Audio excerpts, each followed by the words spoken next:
For today's video, meron tayong maraming bawang dahon at sili because magluluto tayo ng adobong atay at balon-balunan na may itlog. Dahil matigas ang balon-balunan, unahin ko na siyang pakuluin. Siyempre, tinidlang ko na siya ng pang-adobo. Alam naman pansigang, diba? Charis. Ayan. Kunti-kunti mo ng panipla kasi hindi pa naman final. Keme. Ayan yung itlog. Kasi yung atay. Hindi ko lang po sila ng luto, pinalambot mo na yung balunan. Yan, pinagsama ko na yung itlog at yung balon-balunan. Nilagay ko na rin yung sili kasi luto na yung atay.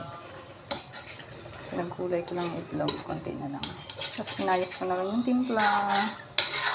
Kaya, lalagyan na natin yung atay. Okay na yung timpla, lagay na natin yung atay na isinet aside. Wait lang. Yan ang ating adobong atay balon-balunan na may itlog. Sarap. Kain tayo.